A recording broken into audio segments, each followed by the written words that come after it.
Wyndham Clark coming off a BMW championship win, but the real story, is he a cheater on tour now? There's a huge discussion going on online. We're going to talk about it on Triad Tee Time. Let's go. Yeah, the Triad's golf show, rolling out the gate. Mark Zanetto in the car, Johnny O can relate. Local course by local course, we take the long way home. We slice it, we stamp it, we never play it alone. We know the pain, we know the game. One clean swing. Welcome in to Triad Tee Time. I'm Mark Zanetto. That's Johnny O. Some controversy here, Johnny O. I'm going to start with, I'm going to play this video, and because it speaks for itself, and then we can talk about, does this bother us? Is this just the old guard? And then we can talk about just like how we feel about it. Real quick, check this out. Patrick Reed, cheater. He's the evil guy. He's the evil character. After destroying the Oakmont locker room, everyone hated him. This is premeditated. His caddy is intentionally blocking the camera. Open, he seemed to be a nice guy and redeem himself, but here he is yesterday cheating his ass off. He was improving his lie. Even the announcer said it. He's done the same thing many times. Back in June at the U.S. Open, he was caught red-handed cheating. Watch when he starts taking these practice swings. He's taking these practice swings, and then he steps across his ball and takes another practice swing. Right here. Okay, now what's this move? Why does he do that right there? Why does he do that right there? He stepped directly behind his golf ball and patted that grass down where he could get to the back of that golf ball. Now he clips it perfect. And when he addresses it, it's exactly where he stepped. Goes back to it. That's exactly where he stepped on the other side of his ball to take a mysterious practice swing. Okay. We're going to jump into this. So I'm going to preface it by saying this. I didn't grow up playing tournament golf. I'm not a stickler on, I'm not going to be sitting there with my USGA rule book. I do at some point would like to play a tournament and play everything the way you're supposed to, all that, because I would just love to challenge myself, but that's not here nor there. Does any of this bother you, Johnny O, or what are your thoughts? Like this is taking over the internet. This is not if you have any golf algorithm on your timeline, some of this has basically come across your social media. Well, first of all, I'd like to congratulate Wyndham Clark on winning the tournament. I mean, the guy won the tournament. Oh my gosh. And he had to come through at the end, but I thought he was going to piss it away a little bit to Rory. Does it bother me? I go back to Patrick Reed. I've always liked Patrick Reed for some reason. Patrick Reed's that guy that doesn't care what everybody else thinks. And, and I know there was a couple incidents on him, cheating at the game of golf. And was he, I guess he did. But I hate to say this. Does that really make him a bad guy? No, I guess it does in that kind of tournament play. Mm-hmm. And now we jump to Wyndham Clark. Okay. I'm a fan of Wyndham Clark and what he did last year, he has paid for that, whatever he did to the locker and this and that. I mean, he got booed. He won the tournament last year. They weren't even cheering him, blah, blah, blah. So I'm going to say I'm at the point now that it doesn't bother me. And the only thing that bothers me is it's taken away from him winning this tournament. I think he's a great guy. I like but he is a lot like Patrick Reed. I don't think he cares about what everybody else is thinking. And I think most golfers are like that, but not all of them. I think Rory thinks, cares about what people think, that kind of thing. Scheffler doesn't care. He just goes on with his game. So to answer your question, it doesn't bother me. And is this all true? And I know it's hitting the internet, but do we believe everything on the internet? No. Everything that we see. Did he pat that down? Who was it? DeChambeau just a few weeks ago, did that. At first, I didn't see him doing that and stepping on that grass behind it, but he stepped on it.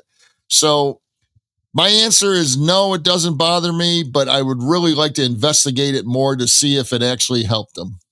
You know what I think would be really helpful for me is this. And if anyone gets, when we put this out, if there's anybody that's ever been, because I played professional tennis and semi-professional tennis where you have rules officials out there every once in a while. It's not as prevalent on the golf course on the tennis as it is on golf courses. Like you call your own lines, all that stuff. But if there's literally a former rule official, come play golf with us. I honestly would love to know all of the dumb things I probably do, because potentially I don't even know if I'm breaking a rule if I'm doing it. You know what I'm saying? Like, right. I would love to play even just 9 holes where a guy is like basically just following our group and being like, that's a 1-stroke penalty. That's a 2-stroke penalty.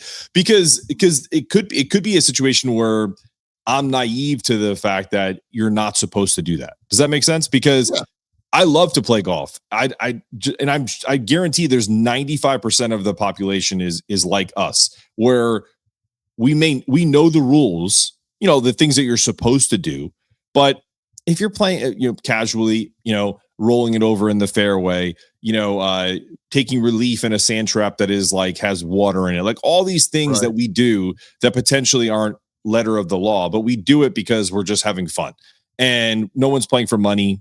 But if you are playing for money, I get it. Like, this is millions of dollars are on the line between number 1 and number 2, number 3, number 4, all of that. Right. So yes, did Wyndham play the best of anybody on during the week? Without a doubt. But I think it does take away from, I don't want to say the validity of it, because to your point, there's a lot of people out there that make a living of being professionally outraged about everything. Right. So maybe it's just a groundswell of people just don't like Wyndham Clark, and they're going to use all of this stuff to kind of say, well, he's a cheater, the way they did with Patrick Reed. And a lot of people don't like Bryson, for certain reasons, right? So, but I've seen things where Rory gets, doesn't get a lot of hate, but he's done a lot of the similar things where apparently, and I did a deep dive on this, a lot of pros will go address their ball and take practice swings to improve their lie, but they're doing it at their own risk, because if they touch that ball, then it's a penalty. So if you do it, if you're really good at this, it's kind of like if, the Bill Belichick, if you ain't cheating, you ain't trying type thing. So is it more of like an unwritten rule, or is it like, you know what I mean? Like a baseball thing? Like, what are your thoughts on that? Well, like you just said, I always thought, but again, like you're saying, we don't know all these little rules that can completely change the game. Like even Bryson, as long as the ball does not move, I thought it was okay, to be honest with you. And in neither of these cases, I don't think the ball, ever moved. And how about, going on the other side of the coin, sometimes when that ball just barely moves, on the putting green or wherever, they call over the rules guy and say, hey man, and I guess you got to be addressed to it and this and that. Golf is so, the gentleman's game. You got to trust these people, and I find it hard to believe that these professionals that have been doing it for so long, and they're the ones that we're talking about, are top tier golfers. Are they doing that on purpose? I want to believe they are not doing that on purpose to improve their lie, or they're not trying to go against the rules to improve their game. As someone that grew up playing a sport of tennis, which is similar in the respect of you are trusting the other person to call the lines for you, and them cheating directly helps them in a one-on-one matchup or a doubles matchup. So what I will tell you is even the best players as juniors, if they were cheating, they grow up to be professional athletes potentially. They're going to skirt those lines when they get older too. And it's not as prevalent as people would think. But I mean, listen, we had entire seminars when I was really teaching like high-level juniors of essentially how to assert yourself so that you don't get screwed over by a kid that's trying to manipulate the score. Because there's not an official out there with you all the time. Yeah. So I would imagine this is something that you have to address when you're out there golfing, because if you're playing a junior tournament, someone's not looking, you move the ball a little bit, whatever, like all these little things that Patrick Reed got caught for, like touching the sand, like all that stuff.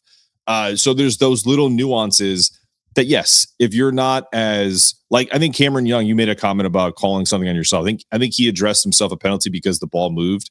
And that's also Cameron Young's dad was like a PGA professional. So like, it all depends on how you grew up and, how you were taught. And if Wyndham was taught basically like, if no one's looking, it didn't happen, then maybe that's how he was taught. I don't know. And honestly, man, like I'm not the morality police. And so bottom line is if it's something that is in the rules, it should be enforced. But then you have to go back and do it with everybody because it happens a lot, especially the tampering down of the lie. How about when Rory got relief because of the lip of the ball was up against when he was on the apron of the green, I think it was on 15. Yeah. To give himself a clearer, I mean, what's the rule on that? Well, I think an official should say no. Why does he get relief there? I know, because that would have been a tough, he was going to putt it or whatever from there. Yeah. But I believe he said where he's got to stand, okay, there was a, sprinkler head. Okay. That was part of it. Because when they went and they were doing a ruling on that, I go, are you kidding me? Why? Because it's leaning against, the second cut there? Sure. No. Yep. And they said, well, no, it's where he's going to stand. I'm like, really? Did they end up moving that damn ball? Okay. Oh, they sure did. I'm just saying, if we're gonna really be sticklers, as that video was trying to show, and really put a narrative on Wyndham or Patrick Reed or Bryson, then you got to do it on Rory too. Because I feel like you got to do it on Rory, you got to do it on everybody. That all these little can I get relief here? No, you can't get relief. What are we playing a Saturday afternoon at wherever? Yeah.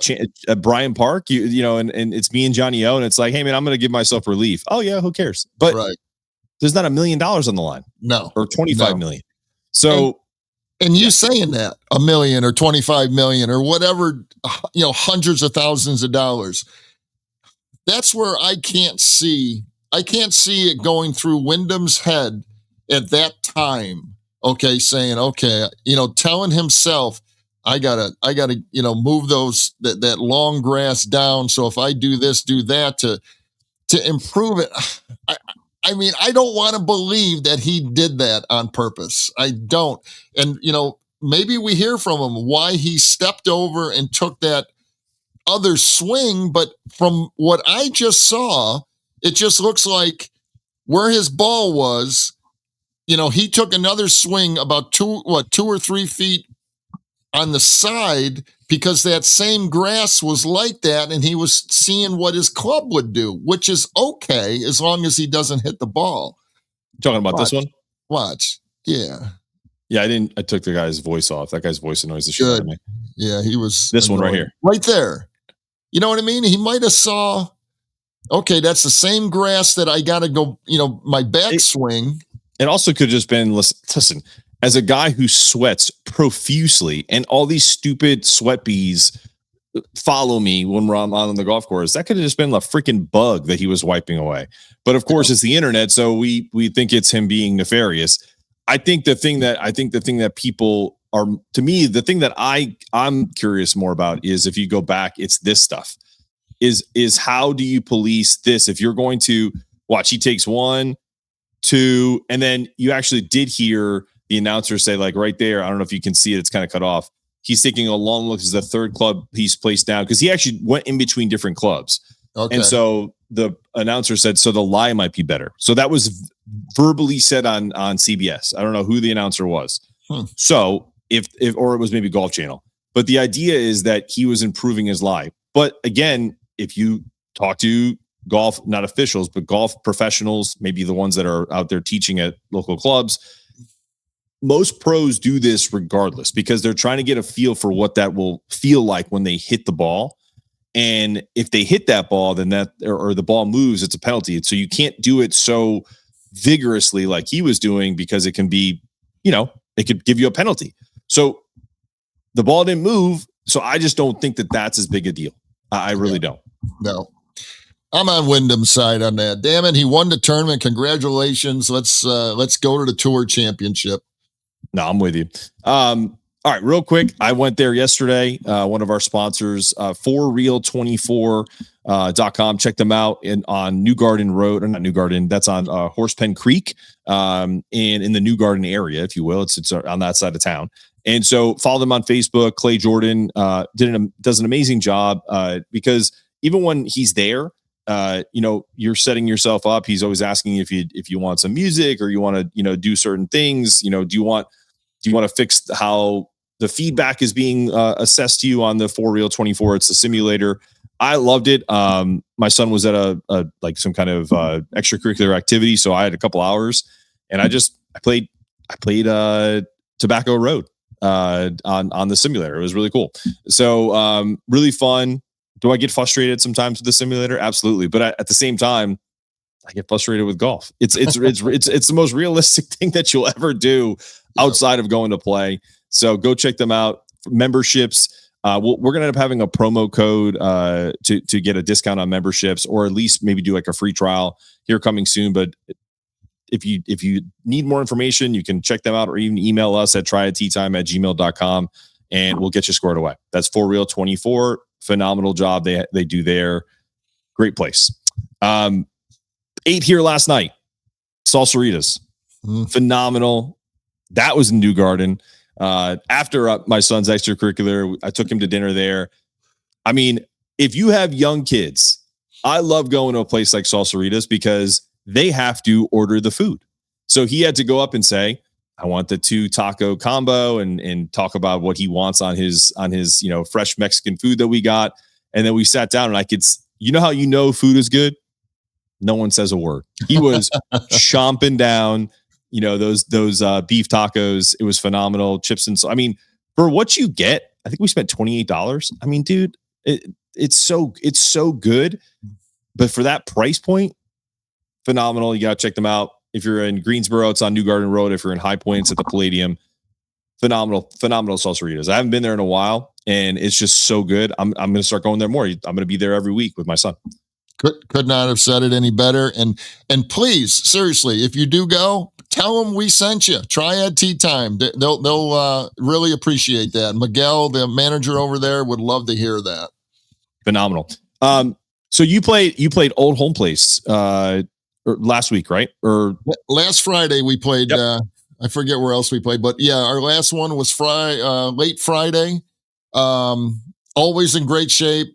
Very good. We had a great round, great fun. Oh, actually, the whole entire ride there from Greensboro to, I guess it's Wahlberg or whatever you want to call it.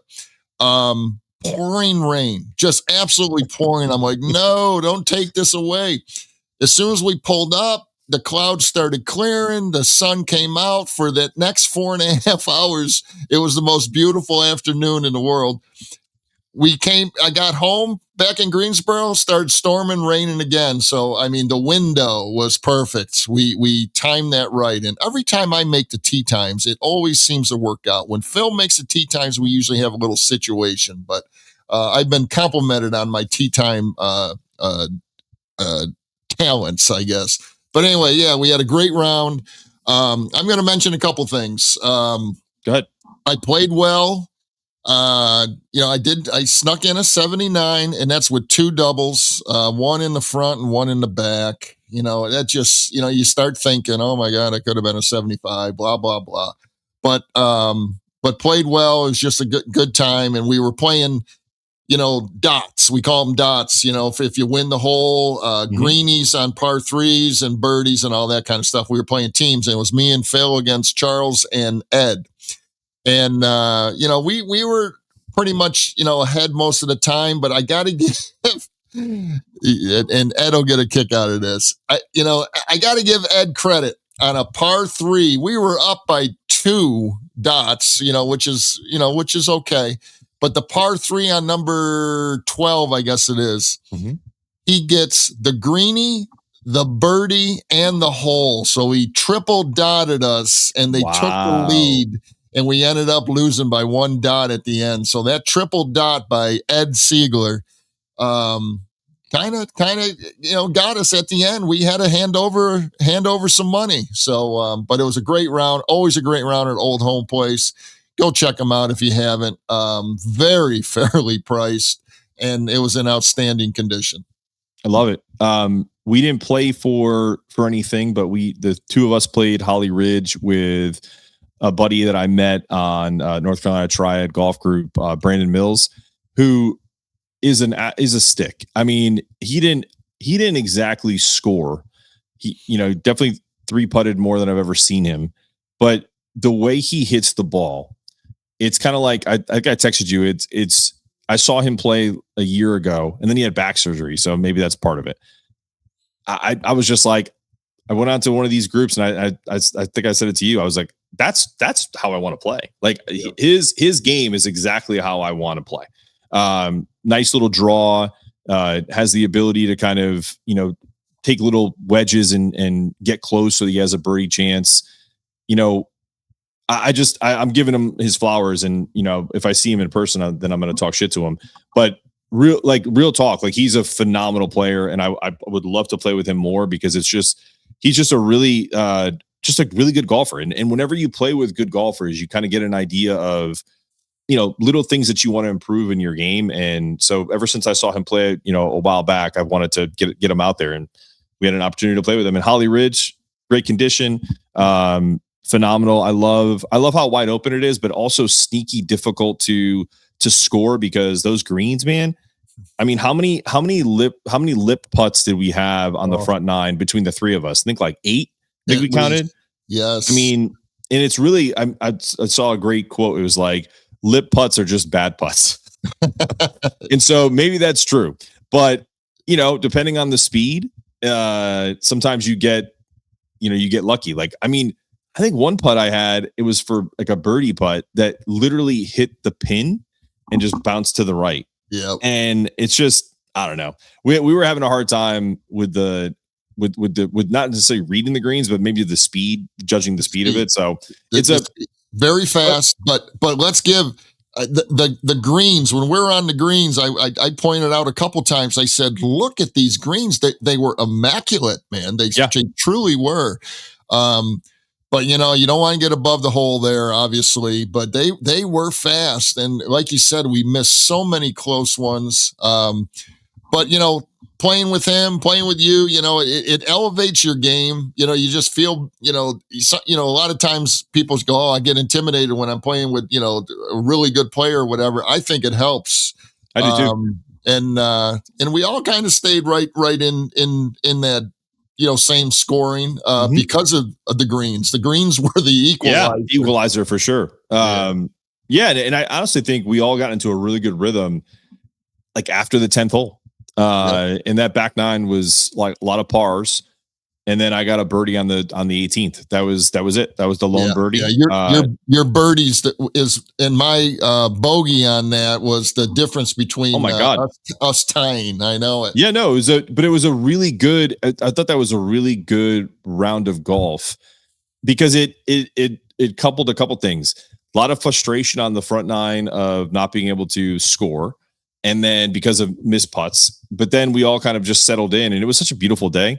I mean, perfect. Can't really complain about when you're out there on Holly Ridge and it's going, pretty quickly, like it went. And I have to say the same thing. I played a quick 9 holes yesterday morning at Champions, and Bryan Park, same thing.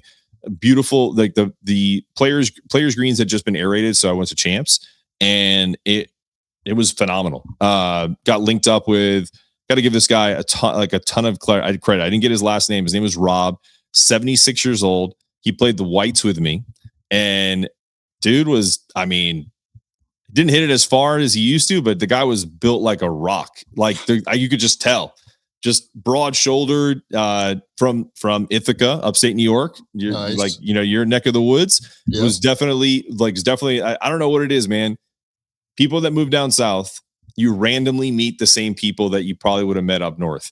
Done it a million times. Yep. This guy, Rob, give him a ton of credit, hung with me for 9, and then he went and played another 9. So, but yeah, it was great. I putted a lot better there, and I'm just trying to get ready for my Pinehurst experience. I didn't even know this about Pinehurst number 10 because I'm playing tomorrow. It is apparently number 10 was voted the best public golf course in 2024 by Golf Digest, and is in the top 15 in the country for everything. And so I'm super excited about going down there. I give a shout out to Jim White, just for getting me on there. And don't worry, you're going to get an invite too, Johnny O. I know. Man. Hey, listen, I get a text message, and if you're the first in the group, I'm not going to say, hey, can we get another group so my buddy Johnny O can come too? Well, I would do that for you, but that's okay. No, but, get a couple rounds in with him, and then, say, hey, Johnny O would, we'd like to do a show on this. So maybe that'd be awesome. We can do that. Let's finish up our advertisers, and then we're going to get into the Tour Championship and maybe do some betting odds. And speaking of betting odds, we have a promo code for you. If you guys are not on MyBookie.ag, we know that there's FanDuel, we know there's DraftKings, all that stuff. But if you do not have a MyBookie account, your first deposit is matched by them to up to $500 using the promo code BEE. That's the network we're on that I founded, Big East Energy Network. Let's hear from our fantastic sponsor, the Chophouse, North Carolina. 3 decades, Chophouse of North Carolina has set the standard for exceptional dining. Locally owned and operated, we're known for the finest steaks, seafood, and chops prepared exactly to your liking. Here, a remarkable meal is truly complete, thoughtfully crafted with premium ingredients and gracious service. From romantic dinners and intimate family celebrations to business meetings and company parties, we offer the perfect setting for every occasion. Available during lunch and dinner, a fundamental formula executed masterfully. ChopHousesofNC.com. I'm getting hungry thinking about that. We definitely have to check them out. I told my wife that we were sponsored by them, and she was just like, "Oh, it's one of my favorite places." So definitely have to get out with the gals and go try it the Chophouse, and tell them that Triad Tee Time sent you if you do end up going. Absolutely. Oh, can't wait for that, man. Let's do it. Last but not least, Estate Jewelry and Loan offers fast service, great payouts, affordable collateral loans, and a beautiful selection of estate jewelry and bullion. Visit Estate Jewelry and Loan today. Not only am I going to have a watch looked at with Estate Jewelry and Loan, I am going for a potential second watch, because I got this great deal on a watch that I had been looking at. I've gone away from the electronic stuff, so I'm definitely going to go have them check it out, maybe fit it a little bit better for me, and just make sure it's exactly what I paid for. So definitely want to have them take a look at that. Outstanding. All right, so let's get into the Tour Championship. We had, all the Wyndham. We'll forget about the Wyndham controversy at the BMW, because guess what? He's going to be playing in the Tour Championship. They're not suspending him. He's going to be there. It's top 30. Was there anybody in the top 30 that you felt snuck in, or did you see someone, or I should phrase it, is there someone that you wanted to be in the top 30 that didn't make it? Ooh. Well, I really wanted Spieth. Not in the top 30. That's right. He didn't even make the top 50, for crying out loud. That's right. I didn't think about that, but the guy that I'm very happy that he's in the top 30 is our man Ryan Fox, man. Snuck in. Yes, I think that's great. And I'm looking at it, Adam Scott, man, how consistent is this guy? He's right back in that top 30. How about Cantlay? He really showed, some. I know. I mean, I try not to watch it because, I was trying Sunday afternoon because I wanted to shut my eyes for a little while. He'll put you to sleep. But boy, he's kind of rallying. He's playing, his kind of golf again.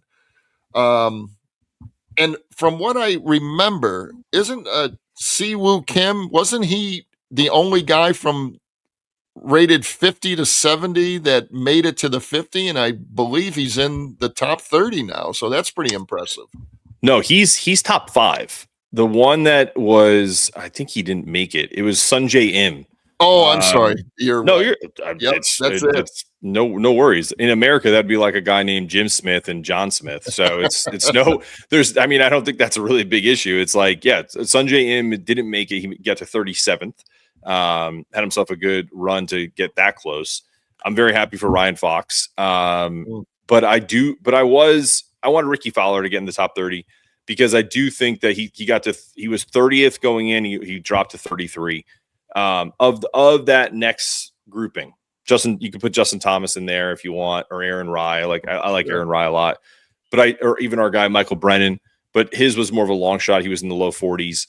He would have probably had to have won the tournament to get there. For me, Rickie Fowler is still a guy who people go to see, and they turn on the TV because he likes to wear the bright clothing, and he just seems like a really good dude. And honestly, let's face it, I don't know if he's probably like almost 50 years old. He looks like he's 25. I know he doesn't change. You're right. Oh my god, he looks like he kind of looks like he's like Michael J. Fox. I'm being serious. Like Michael J. Fox. Prior to him getting Parkinson's, every time he got a role, it was like he looked the exact same as when he was in Family Ties. That's a great comparison, man. Well done. Yeah, I mean, like for me, like that's the way I look at him. And so, I think I wish that he had made it because gives it a little more star power on the American side. But he's playing a little better golf, and I think that's good for golf in general.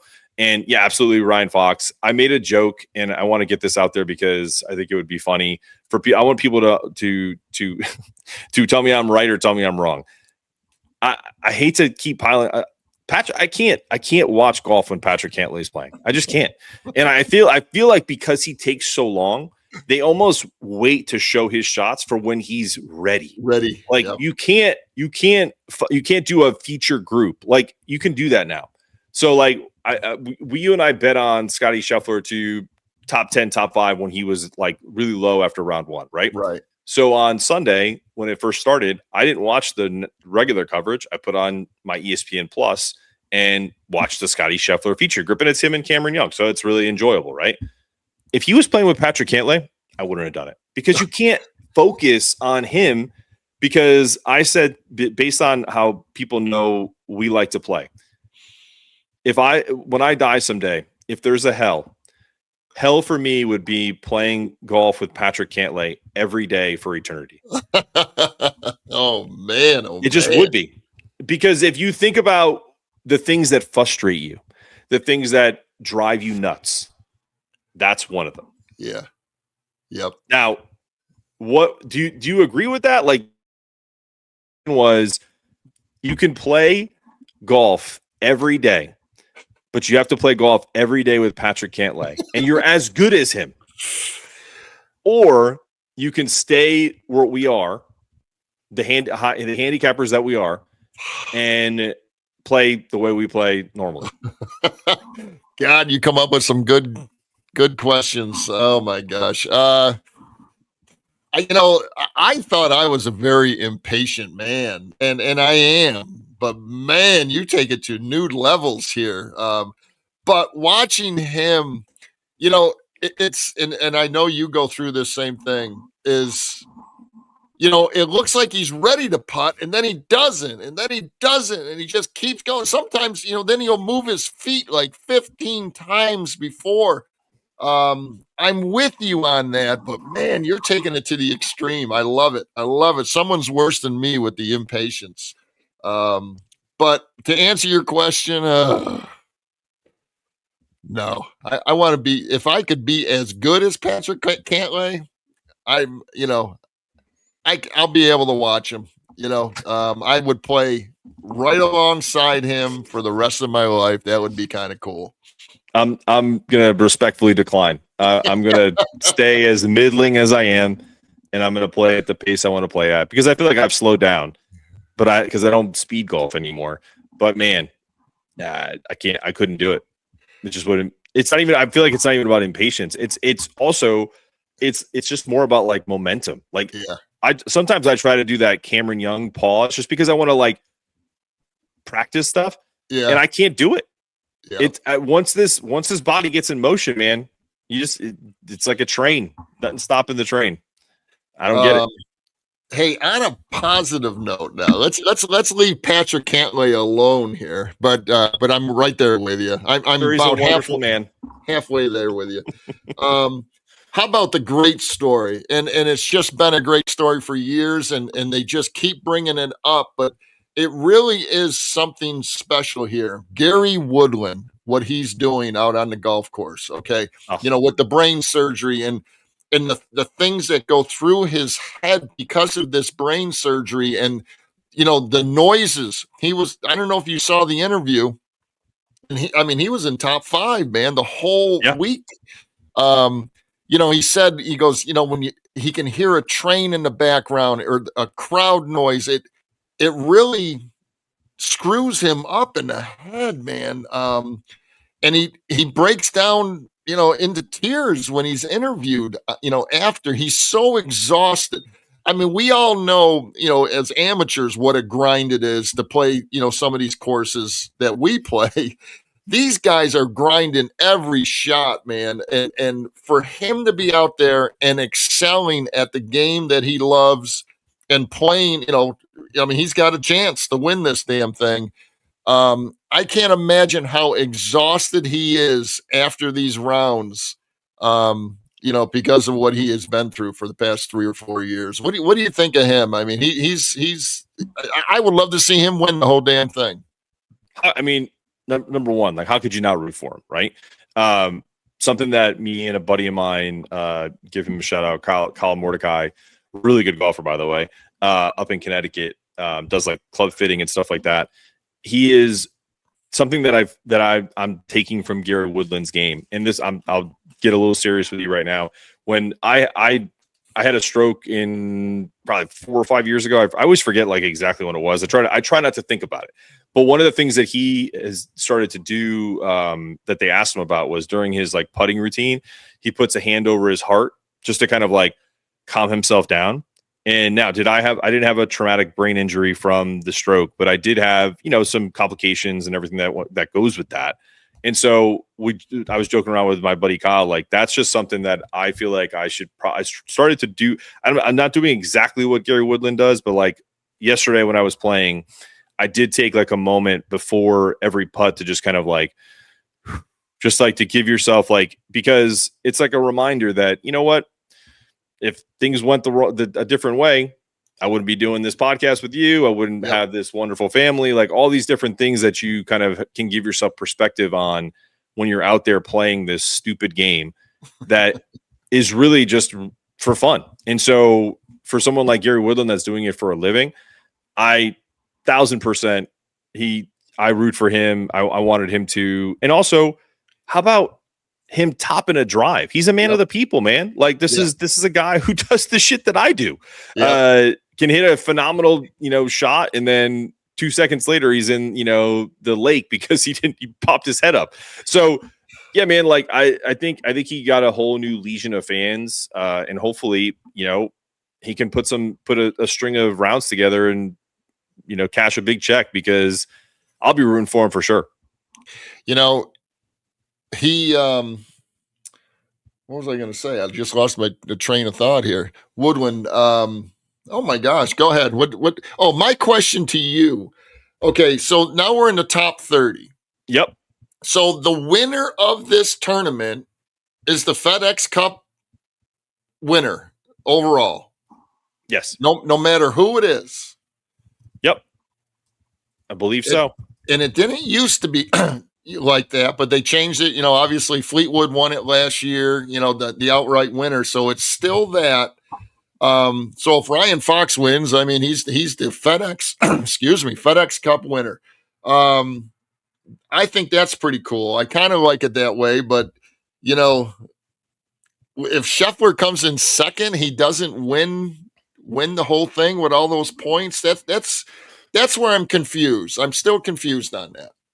Yeah, I mean, according to, if you look it up, it says, whoever wins the Tour Championship is crowned the FedEx Cup champion. The payout breakdown. So let's look this up really quick. Yeah. The how this works. All right.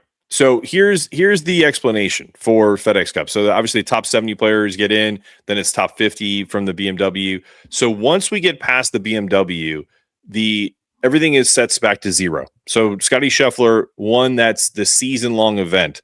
So how it works for a payout is after the BMW, that $100 million bonus pool for the playoffs gets paid out. So Scottie Scheffler essentially collected a check for $22 million because he was the number one. Second place is awarded $12 million and down the line, all the way down from, I think 41 to 50. You pick up $50,000 in bonus cash, and then there's like a $225,000 deferment. So about $275. So it's not too bad not too shabby of payouts as we go down the line. But yes, whoever wins the Tour Championship is considered the FedEx champion and gets that $25 million purse. Oh, that's fantastic.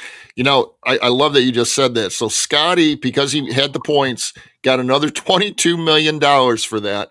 Mm-hmm. On top of, he made $21 million over the season through all the tournaments. He's made over $40 million playing the game that we actually complain about sometimes. No, we love it, man. We love it dearly at 99% of the time.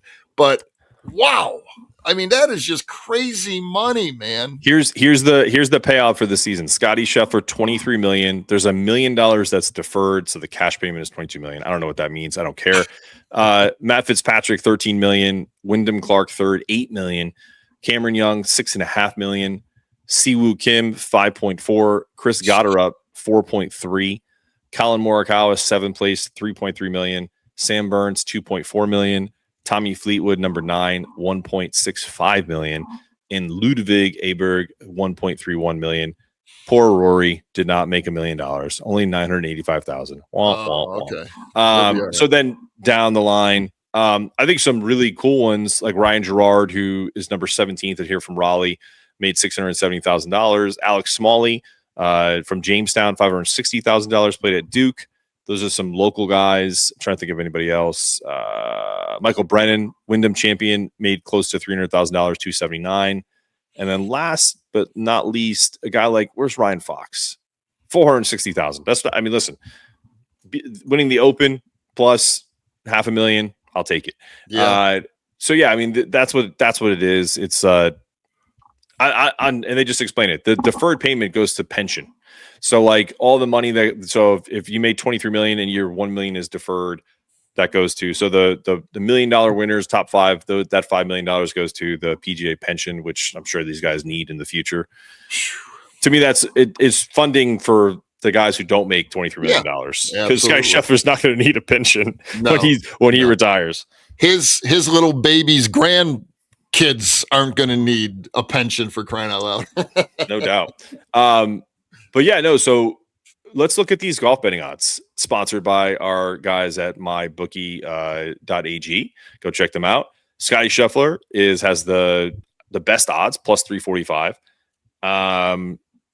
Any of these prices or any of these what do you see? What do you, if you're looking at it? I don't know. I'm taking it out right now. I'm trying to find like our guy Gary Woodland plus 4,800 to win. 4,800. Wow.